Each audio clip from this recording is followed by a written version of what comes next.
오늘 벌써 1월달 둘째 주일이죠. 하나님이 우리에게 주신 새해가 이렇게 시작이 했는데, 시작이 반이라 그랬는데 1월달도 벌써 절반이 딱 지나가네요. 자, 오늘 말씀 우리 질문으로 시작을 하려고 합니다. 여러분 한번 잘 생각해 보십시오. 어떤 사람이 참 그리스도인입니까? 좀 진지하게 생각해 봐야 될 매우 중요한 질문인데요. 여러분은 어떻게 대답을 할 수 있을까요? 여러분은 정말 진정한 그리스도이십니까? 진정한 그리스도인은 성령으로 거듭난 사람입니다. 여러분 자신이 정말 성령으로 거듭났는지를 한번 확인해 보셔야 합니다. 요한복음 3장 3절에서 예수님이 니고데모에게 이렇게 말했죠. 진실로 진실로 내게 이르노니 사람이 물과 성령으로 거듭나지 아니하면 하나님 나라에 들어갈 수 없느니라, 이렇게 말씀을 하셨고요. 디도서 3장 5절에 보면 우리를 구원하시되 우리의 행한 바 의로운 행위로 말미암지 아니하고 오직 그의 긍휼하심을 쫓아 중생의 씻음과 성령의 새롭게 하심으로 하셨다 그랬습니다. 고린도전서 12장 3절에 보면 성령으로 나지 아니하고는 누구든지 예수를 주시라 할 수 없다 그랬습니다. 자, 이렇게 보면 오늘 제가 세 곳의 성경 말씀을 먼저 소개했는데요. 모두가 성령으로 거듭나고 성령의 은혜로 우리가 구원을 받았다고 하는 것을 말씀하고 있습니다.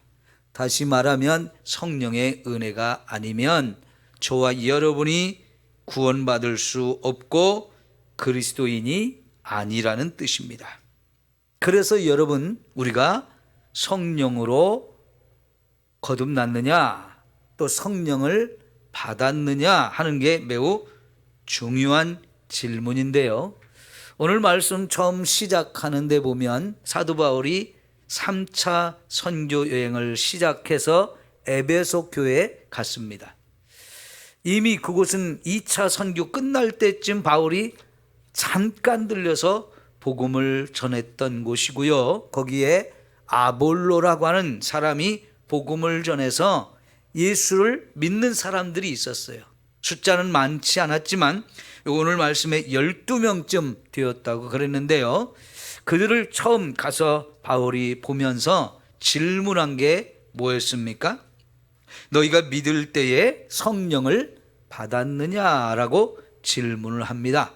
이거는 그 당시 에베소 교회 성도들의 신앙을 진단하는 매우 중요한 질문이었어요. 그러니까 여러분, 너희가 믿기는 믿었는데 성령을 받았느냐라고 묻는데, 이야기는 믿으면 뭘 받아야 된다는 얘기예요? 성령을 받아야 된다는 얘기예요. 그래야 진짜 믿는 것이 되어진다는 이야기인데요. 여러분, 놀랍게도 이 질문을 받은 사람들이 뭐라고 대답했습니까? 우리는 성령에 대해서 들어보지도 못했다. 성령에 대해서 들어보지도 못했다는 거예요. 그러면 성령도 못 받았다는 얘기고요. 그러면 이들의 신앙, 믿는다고 하는 것은 심각한 문제를 가지고 있는 겁니다. 자, 여러분, 우리가 예수를 믿고 구원을 받았다.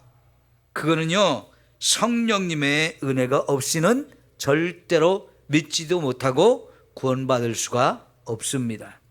그리고 구원받은 이후에 저와 여러분이 신앙생활을 제대로 하려면 그때도 역시 성령님께서 계속해서 저와 여러분을 도와주지 아니하면 신앙생활을 제대로 할 수가 없는 겁니다. 오늘 말씀이 바울이 질문하고 에베소 교회 성도들이 대답한 것에서 이 사람들이 심각한 문제가 있는데 이렇게 여러분이 깨닫는 분도 있을 것이고, 뭐가 문제지? 하고 전혀 이해를 못하신 분도 분명히 여기 있을 텐데요. 오늘 말씀을 통해서 이 부분을 여러분이 정확하게 좀 깨닫고 오늘 여러분에게 새롭게 큰 은혜가 임하기를 축원합니다. 우선 지금 이 에베소 교회 사람들은 세례 요한의 물 세례를 받은 사람들, 다시 말하면 세례 요한의 제자들이었다 하는 건데요. 이렇게 됨으로 인해서 이들이 세례 요한이 소개하는 예수님에 대해서 알기는 아는데 온전하게 아는 게 아니고 아주 적은 부분, 지극히 작은 부분만 알고 있어서 이들의 믿음은 제대로 된 믿음이 아니다라고 말할 수 있어요. 이걸 쉽게 말하면요, 구원받는 문 앞에까지는 왔는데 그 구원받는 문 안으로 들어가지는 못한 사람들이라고 볼 수 있어요. 그 구원의 문 안으로 들어가야 진짜 구원을 받는 건데요, 세례 요한을 통해서 구원의 문 앞에까지 왔어요. 그런데 아직은 들어가지 못한 상태에 있다는 이야기입니다. 자, 여러분, 세례 요한은 구약의 선지자 중에 가장 마지막 선지자였어요. 그리고 세례 요한이 하나님으로부터 사명을 받아서 그 선지자의 사명을 감당할 때 그가 받은 사명이 뭐냐면, 이제 하나님이 우리를 구원하기 위해서 보내는 메시아가, 그분이 이제 세례 요한 바로 뒤따라 오는데 그분이 오실 길을 준비해가지고 사람들로 하여금 예수님을 맞이할 수 있도록 하는 역할, 이게 바로 이제 세례 요한의 역할인데요. 그래서 세례 요한이 와서 요단강가에서 사람들에게 외쳤는데요, 뭐라고 했느냐면 마태복음 3장 2절에 회개하라, 천국이 가까이 왔느니라 그랬습니다.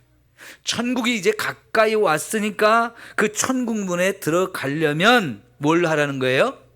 회개하라는 겁니다. 그래서 많은 사람들이 세례 요한을 찾아와서 그 앞에 자신들의 죄를 고백하면서 그 죄를 용서받기를 원했어요.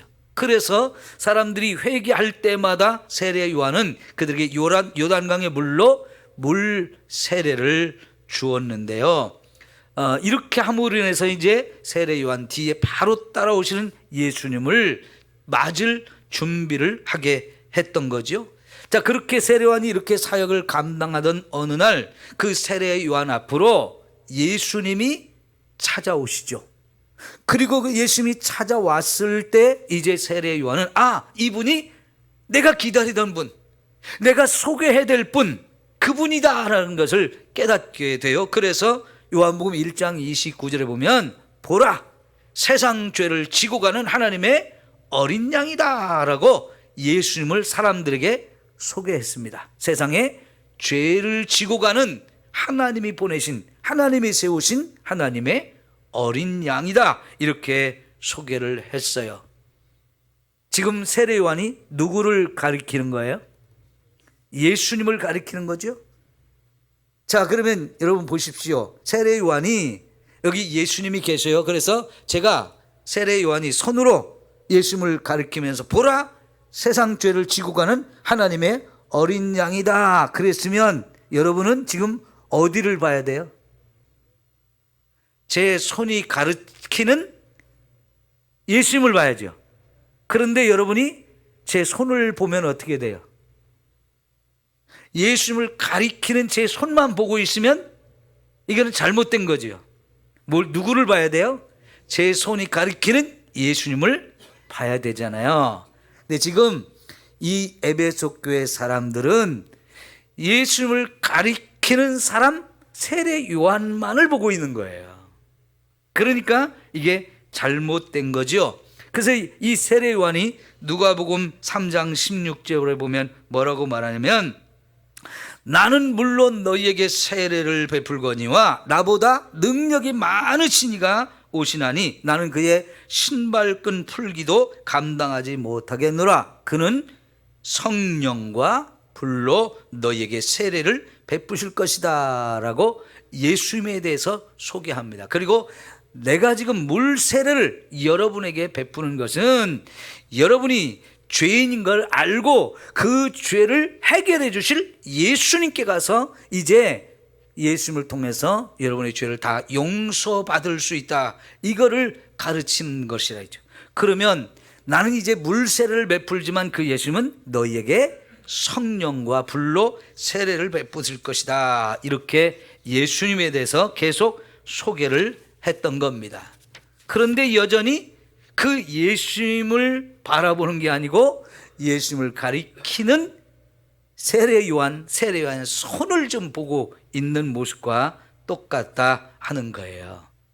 근데 여러분, 세례 요한은 그렇게 하다가 예수님보다 훨씬 일찍 죽었어요.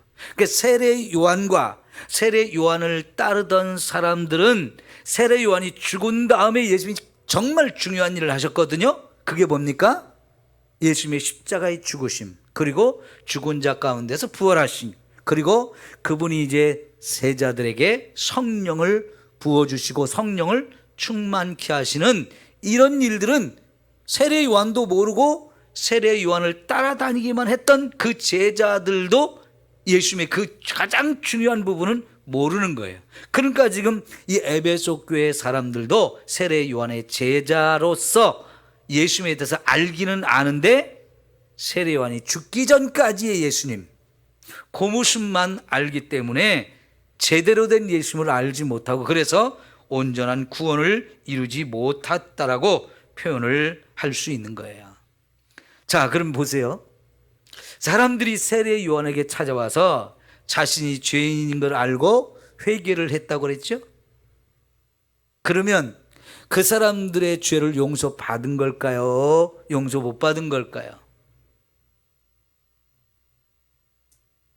회개는 했는데 그 죄를 용서할 분이 누구예요? 예수님. 예수님은 어떻게 그 죄를 용서하십니까? 그분이 십자가에 돌아가실 때 회개한 사람들의 모든 죄를 짊어지고 대신 짊어지고 그 죄값을, 죄에 대한 형벌과 심판을 십자가에서 받아주셨어요. 그래서 그 예수님을 믿을 때 이 우리가 회개한 죄들이 다 용서받는 거죠. 근데 그 예수님의 십자가도 몰라요. 그래서 예수님을 통해 죄사함 받는 것도 몰라요. 다만 내가 죄인인 것은 알고 이 죄를 용서받아야 되는데 하면서 회개를 한단 말이에요. 근데 그 회개가 내가 죄인입니다, 내가 죄인입니다, 정말 이 잘못된 죄입니다, 너무 흉악한 죄입니다, 이것까지만 해가지고는 이게 참된 회개가 되지 못하는 거예요. 거기서 한 걸음 더 나가서 내가 이렇게 내어놓은 죄, 내가 짊어지고 있는 이 죄를 벗어서 예수님께 맡기고 그 예수님이 십자가로 가지고 가서 거기서 우리의 죄를 다 용서받는 하나님의 은혜가 우리에게 임할 때 진정한 회개가 이루어지는 것이고 죄사함까지 이루어지는 거지요. 다시 말하면요, 내가 죄인인 걸 깨닫고 뉘우친다고 해서 죄 문제가 해결된 건 아니라는 얘기예요. 여러분, 죄를 뉘우치는 사람은 얼마든지 있을 수 있어요. 죄를 짓고 이제 잡혀갔습니다. 경찰이 막 조사를 하다 보니까 증거들이 다 나왔어요. 더 이상 부인할 수 없는 상황이 됐습니다. 그러면 많은 사람들이 맞습니다, 제가 그 죄를 지었습니다, 정말 이거 잘못됐습니다, 너무너무 잘못됐습니다, 눈물도 흘립니다. 그렇다고 해서 그 사람의 죄 문제가 해결된 건 아닙니다. 그럼에도 불구하고 여전히 죄를 인정하지 않다가 감옥살이를 하면서 너무 힘드니까 내가 죄를 져가지고 여기 와서 이 모양 이 꼴이야 하면서 그때 뉘우치고 그때 자기가 죄진 거를 인정하는 사람도 있는데요. 여러분, 제가 이렇게 감옥에 전도를 하러 다닌 적이 있었는데요, 그 감옥에 와 있는 사람 상당수가 자신이 죄인이란 걸 인정합니다. 그래서 얼마나 겸손한지 몰라요. 그래서 설교를 하면 얼마나 잘 듣는지 몰라요. 그런데 그걸로는 우리의 죄가 해결된 게 아니에요. 진짜 우리의 죄가 해결되려면 우리의 죄를 대신 짊어지고 십자가에 죽으신 그 예수님을 믿고 그 예수님을 통해서 우리 죄가 용서되어지는 자리까지 가야 그게 진정한 회개라는 얘기예요. 그런데 에베소 사람들은 그 예수님에 대해서 모르니, 십자가에 대해서 모르니 회개는 한다고 하지만 용서의 자리까지는 못 간 거지요. 그래서 이들이 신앙적으로 온전한 신앙을 가진 것이 아니고 이렇게 구원을 받은 게 아니다라고 이야기를 할 수밖에 없는 거예요. 제가 또 다시 한번 설명을 할게요. 여러분, 예전에는 TV에서 서커스를 이렇게 방영을 종종 해줬어요. 서커스 보면 재밌는 게 많잖아요. 근데 그 중에 제일 재밌는 게 뭐냐면 공중에서 그네를 타는 거예요. 그죠? 공중에 매달려 있는 그네에 남자가 건강한 사람이 딱 타고 있고, 그 그네 남자의 손을 잡고 또 여자가 또 이렇게 타고 왔다 갔다 이렇게 하다가 막 세게 굴러가지고 저쪽에 또 그네를 타고 있는 사람 손을 딱 잡고 건너가는, 얼마나 그 스릴 넘쳐요. 보는 사람도 막 조마조마하면서 굉장히 재밌게 보는 그 장면인데, 자 여러분, 그러면 이쪽에서 그네를 탁 타다가 저쪽으로 탁 건너가야 되는데, 그러려면 이쪽에서 타고 있던 그네 줄을 놔야 돼요, 안 놔야 돼요? 놔야 되죠. 그래야 저 멀리까지 갈 수 있고 저쪽에서 그네를 타는 사람 손을 딱 잡아야 안전하게 거기를 건너갈 수 있어요. 그러면 세례 요한을 찾아가서 자신이 죄인인 걸 깨달았어요.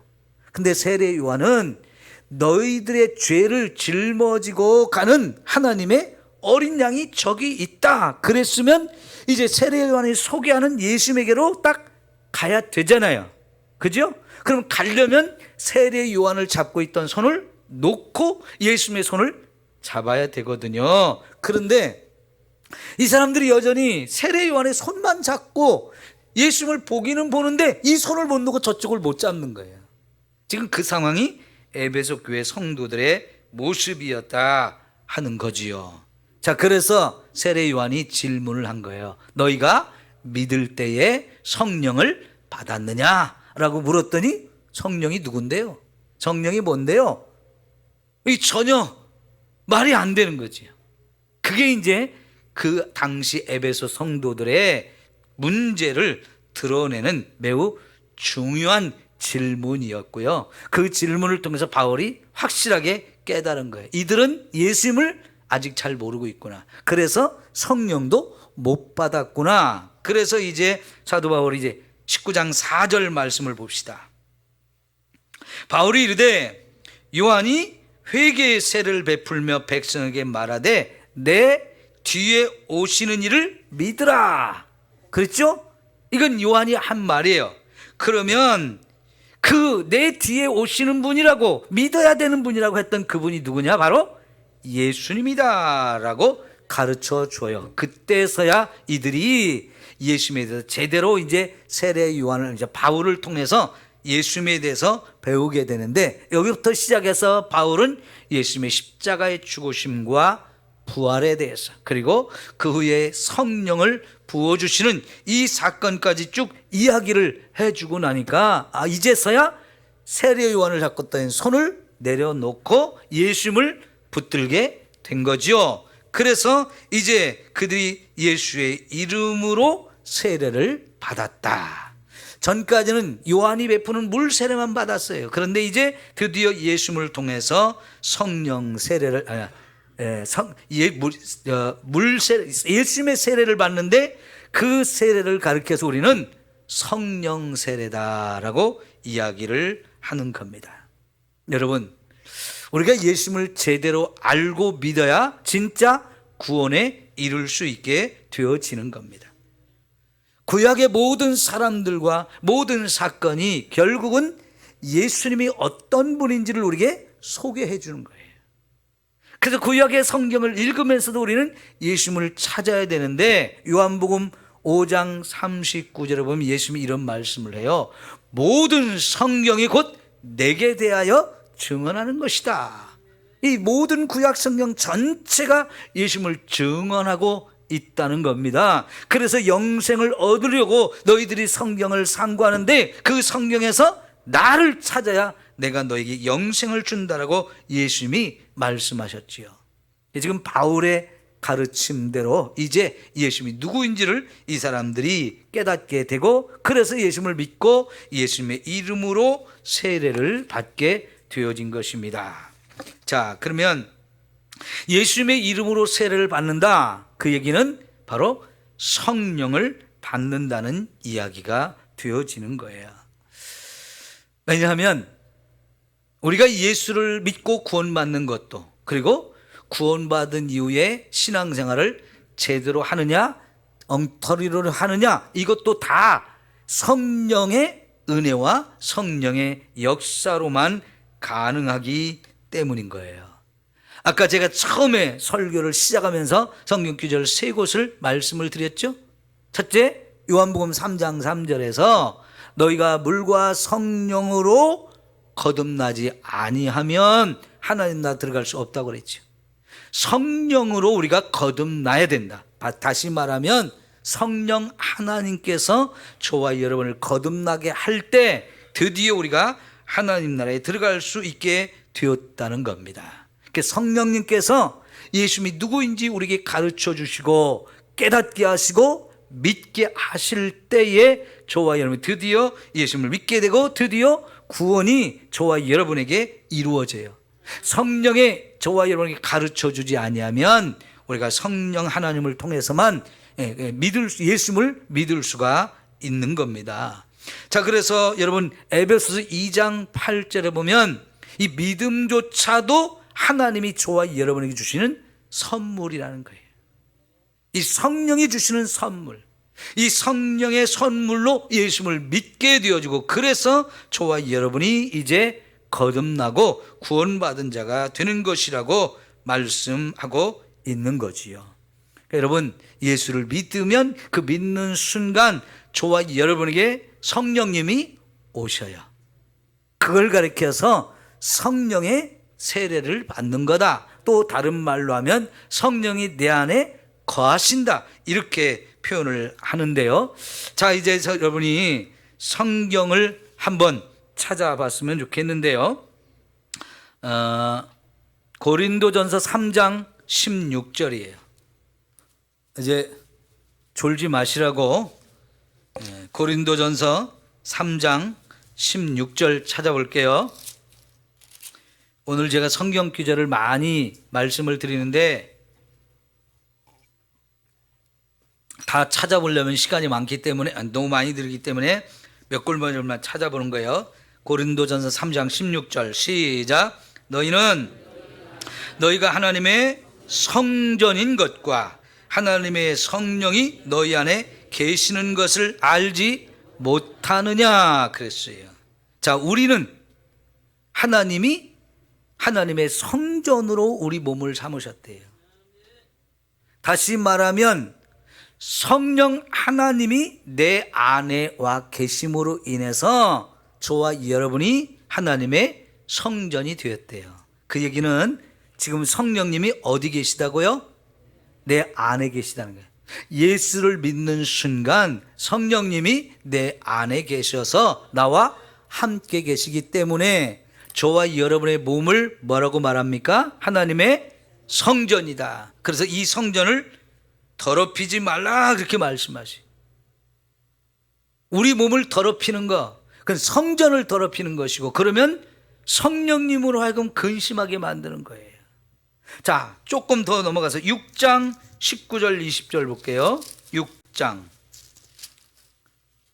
19절 20절 시작. 너희 몸은 너희가 하나님께로부터 받은 바 너희 가운데 계신 성령의 전인 줄을 알지 못하느냐. 너희는 너희 자신의 것이 아니라 값으로 산 것이 되었으니 그런즉 너희 몸으로 하나님께 영광을 돌리라. 다시 말하고 있습니다. 우리 몸이 성령이 오셔서 내 안에 거하심으로 해서 하나님의 성전이 되었다고요. 이렇게 하기 위해서 예수님이 십자가에 죽으시면서 피를 값으로 주고 저와 여러분의 몸을 사가지고 하나님께 드리셨대요. 내 몸은 이제 내게 아니고 하나님이 와서 계시는, 성령 하나님이 계시는 성령의 집이 된 거예요. 하나님의 성전이 되었대요. 그러니까 이 몸으로 하나님께 영광 돌리는 삶을 살아야 된다라고 말씀을 하시는 거지요. 그렇게 이제 저와 여러분이 성령을 받은 거예요. 이거를 아까 에베소 교회 성도들한테 물어봤던 거예요. 성령을 받았느냐라고 물어보면 이거는 다른 말로 하면 구원을 받았느냐 그런 얘기고요. 그 구원은 예수님을 믿어야 받는 거잖아요. 그러니까 예수님을 믿으면 우리가 성령을 받는 것이고 그게 바로 구원이다라고 이야기할 수 있는 거예요. 그럼 여러분에게 질문할게요. 여러분은 성령을 받으셨습니까? 여러분이 예수를 믿어야 성령을 받는 거예요. 반대로 성령이 내 안에 오셔야 예수님을 믿을 수 있게 되어지는데요. 고린도전서 12장 3절에 보면 누구든지 성령이 아니고는 예수를 주라고 시인할 수가 없다 그랬어요. 성령님이 내 안에 오셔서 예수님이 우리를 구원하는 메시아라는 걸 가르쳐 주시고 믿게 하시기 때문에 예수님을 믿어야 되겠구나. 예수님을 믿으면 구원받는가. 이걸 깨닫고 이제 드디어 예수님을 믿는다고 고백할 수 있게 되어진다는 거지요. 자, 그러면 성령님이 이제 내 안에 오셨어요. 내 안에 거하셔요. 이걸 성령의 내주하심 이런 표현을 쓰는데요. 그러면 성령님이 내 안에 계시면서 가만히 저와 여러분을 구경만 하실까요? 또 성령이 일을 하실까요? 성령 하나님은 하나님이셔요. 인격을 가지신 하나님이에요.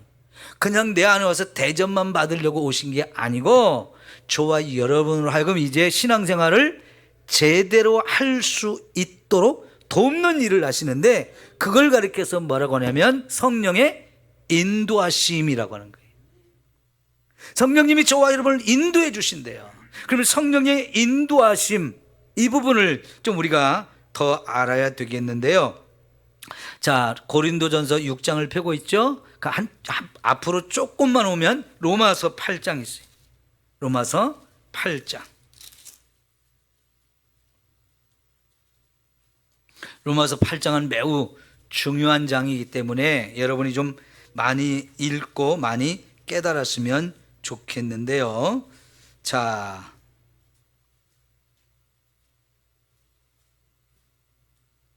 (9절부터) 볼게요. 9절.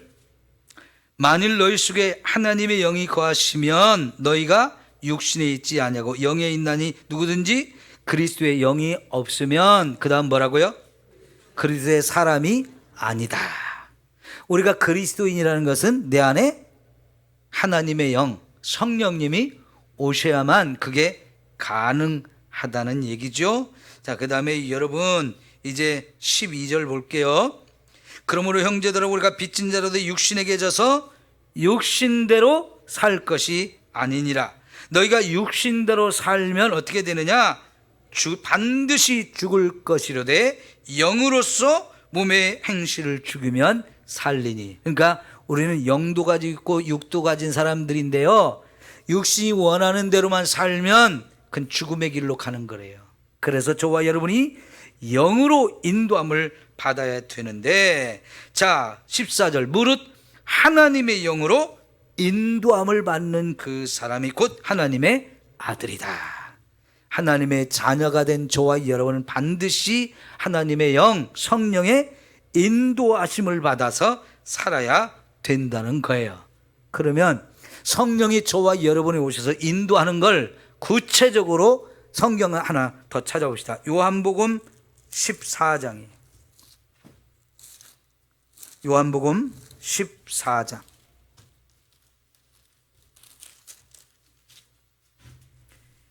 17절 먼저 볼게요. 16절 17절 요한복음 16, 17절. 내가 아버지께 구하겠으니 그가 또 다른 보혜사를 너에게 주사 영원토록 너희와 함께 있게 하리라. 보혜사, 우리를 도와주는 분, 우리를 돕는 분을 우리에게 보여주는데 그분이 우리에게 오셔서 영원토록 우리와 함께 거하시는데 17절 그는 무슨 영이다? 진리의 영이다. 하나님이 보내주시는 진리의 영 성령님이 보혜사가 되어서 우리와 함께 계시는데 세상은 능히 그를 받지 못하나니 이는 그를 보지도 못하고 알지도 못함이라. 그러니까 예수님을 안 믿는 사람은 성령을 알지도 못하고 그래서 받지도 못한대요. 예수를 믿는 저와 여러분만 이 성령을 알고 성령을 받는데요. 그러나 너희는 그를 아나니 그는 너희와 함께 거하시며 또 너희 어디에? 속에 거하십니다. 내 속에 와서 거하신다는 거예요. 그러면 26절 보세요. 보혜사 곧 아버지께서 내 이름으로 보내실 성령 그가 너에게 모든 걸 어떻게 한다고요? 가르치시고 내가 너에게 말한 모든 것을 생각나게 하시리라. 여러분, 이제 성령님이 오셔서 우리를 어디로 인도하느냐? 말씀을 가르치는 일을 하시는 거예요. 오늘 이 시간 여러분에게 제가 설교를 하지만 여러분이 제 설교를 들으면서 이 말씀을 깨닫고 말씀의 은혜가 되고 말씀이 믿어지는 이 역사는 성령님이 여러분에게 주시는 은혜라는 거예요. 이 성령의 역사가 없으면 저도 이런 설교를 준비할 수가 없는 거고요. 여러분이 이 말씀을 들어도 전혀 깨닫지 못하는 것은 성령의 인도함을 못 받으면 그래요. 그러니까 여러분, 우리가 예배를 드리기 전에 미리 와서 준비 기도를 하는 것은 성령님 오늘도 이 예배 가운데 오셔서 목사님을 통해서 하나님 말씀 주세요. 그 말씀을 내가 들을 때 귀가 열리고 눈이 열려서 말씀이 깨달아지게 하시고 믿어지는 은혜를 주옵소서. 이게 성령이 저와 여러분을 인도하는 거예요. 그러면 성령께서 우리에게 말씀을 가르치시는 이유가 뭐겠어요? 그 말씀대로 살아라 하는 거지요. 성령께서 저와 여러분을 인도해서 이렇게 말씀으로 인도해 가지고 저와 여러분의 말씀을 깨닫고 그 말씀이 믿어지고 그 말씀 붙들고 이제 말씀대로 순종하는 삶을 사는 거, 이게 진짜 신앙생활이잖아요. 여러분, 신앙생활은 내 열심, 내 노력, 내 능력만 가지고는 안 되는 거예요. 다 예수 잘 믿고 싶죠. 신앙생활 잘하고 싶죠. 근데 내 마음대로 그게 안 되는 게 문제예요. 그래서 스가랴 4장에 보면 이는 힘으로도 되지 아니하고 능으로도 되지 않지만 오직 하나님의 영으로 되느니라 그랬어요. 그러니까 우리가 성령을 받아야, 성령의 인도하심을 우리가 받을 때에 제대로 된 신앙생활을 할 수 있다 하는 거예요. 여러분, 그래서 우리는 성령을 받아야 합니다. 성령의 인도하심을 받아야 하는 겁니다. 그러면 말씀 따라 살면 그게 죄를 이기는 삶이 돼요. 말씀 따라 살면 예수님을 닮아가고 저와 여러분이 거룩한 사람이 되어져서 예전과는 전혀 다른 사람으로 놀랍게 우리가 변화되어지는 이런 은혜가 있는 거지요. 근데 여러분, 신앙생활을 오래 했는데 내가 변화된 게 별로 없어요. 그러면 여러분 고집대로 신앙생활을 해서 그래요. 여러분이 주인이 돼서 내 마음대로 해도 된다라고 생각하면서 신앙생활을 하면 말씀과 상관없이 그냥 엉터리로 신앙생활을 하니까 변화가 없는 거예요. 그러나 성령의 인도하심을 따라 말씀을 깨닫고 그 말씀 따라 살면 그 사람은 변하게 되죠. 생각도 변해요. 말도 변해요. 진짜 행동이 변하고 인격이 바뀌어지는 이런 놀라운 변화가 일어나는데 그게 바로 성령의 인도하심을 받을 때 그렇게 되어지는 거예요. 이제 마지막으로요, 성령의 인도하심을 계속 받다 보면 우리가 어디까지 가느냐? 성령의 충만한 자리까지 가게 되어지는 겁니다. 여러분, 그래서 오늘 말씀에 보면 사도행전 16장 6절에 보면 바울이 그들에게 안수함에 성령이 그들에게 임하심으로 방언도 하고 예언도 하니 모두 12사람쯤 되니라. 그들이 성령을 받았어요. 이제 그리고 그들은 성령의 충만한 자리까지 가게 되어지는데 성령의 충만함이 뭐냐? 성령의 완전한 지배를 받는 거다 그랬어요.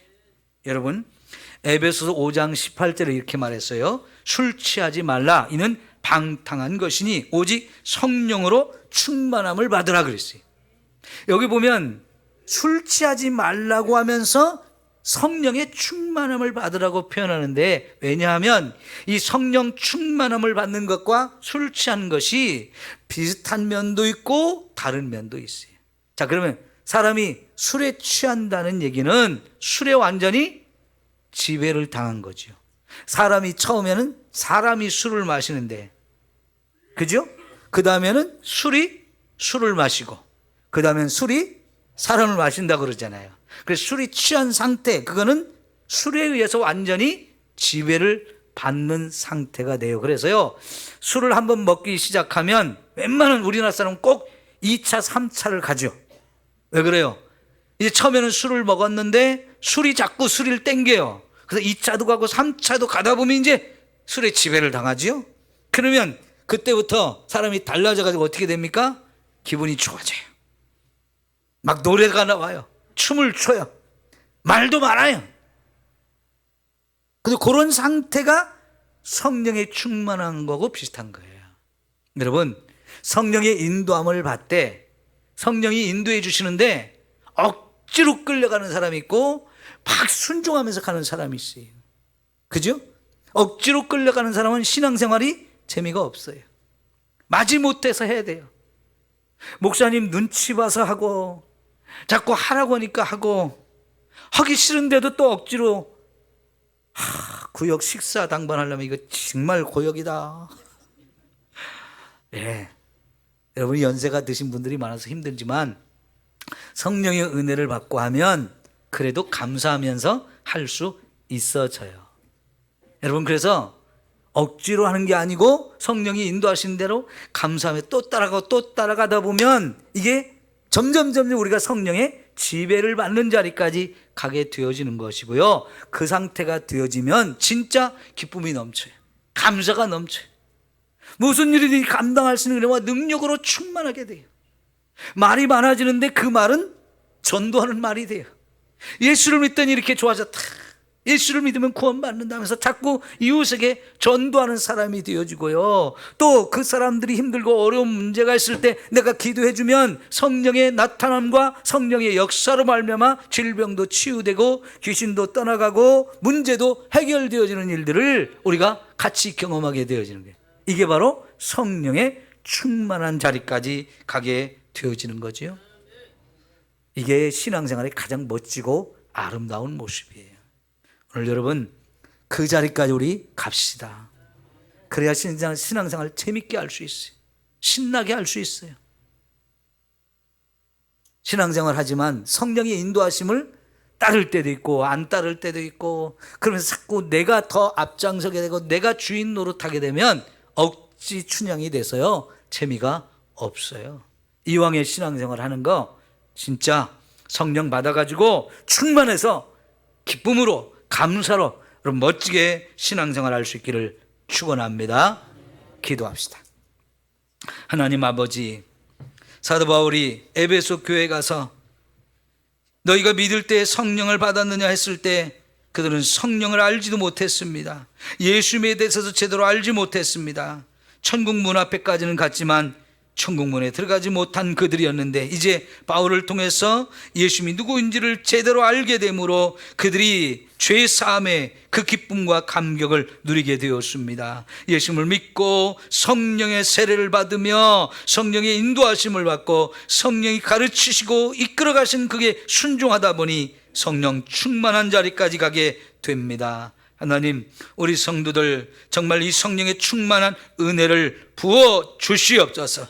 저들도 사모하게 도와 주시어서 하나님의 성령의 완전히 지배를 받고 인도함을 받아서 하나님의 뜻을 온전히 이루어드리고 하나님과 우리가 한 마음 한 뜻이 되며 하나님과 늘 동행하는 이 귀하고 아름다운 삶을 우리 성도들이 살게 하여 주옵소서. 제대로 되고 바른 신앙생활하는 우리 성도들 되게 하여 주옵소서. 예수님의 이름으로 기도하옵나이다. 아멘. 찬송가